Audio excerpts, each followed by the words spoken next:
Hey guys, আসসালামু আলাইকুম। কেমন আছো তোমরা সবাই? আশা করছি অনেক ভালো আছো। ওয়েলকাম তোমাদেরকে আমার রান্নাঘরে।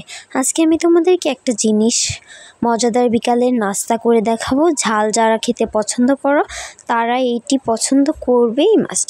সেই জন্য এখানে আমি নিয়ে নিয়েছি জিরা, শুকনো খোলায় কিছুক্ষণ ভেজে নিয়েছি, লাল হওয়া যাবে না জিরাটা।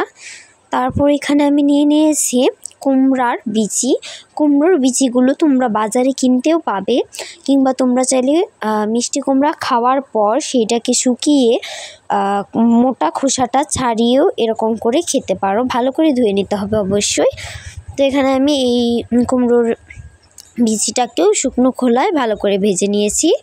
তারপর আবারও দুটো একসঙ্গে ভেজে নিব।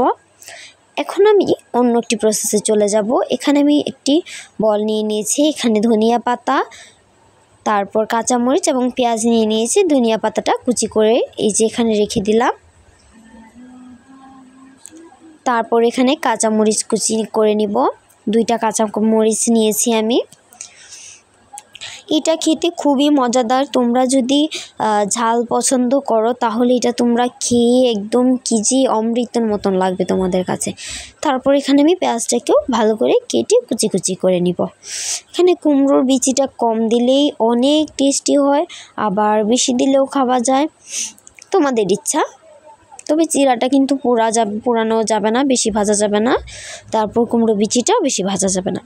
এখানে আমার সবগুলো কাটা কমপ্লিট। ও সাথে আদাও নিয়েছিলাম। এই তো এখন আদাটাকেও ভালো করে কেটে ধুয়ে কুচি কুচি করে নিব। কুচি কুচি করে নিচ্ছি। এগুলো কামড়ে পড়লে তোমাদের গ্যাস্ট্রিকের যে প্রবলেম সেটা হবে না, গ্যাসের প্রবলেম হবে না। পেঁয়াজটা দিলেও গ্যাসের প্রবলেম কমই হয়। এটা বলতে পারো এক ধরনের মাখা। তো এখানে এখন সবগুলো দিয়ে ভালো করে মেখে নিব।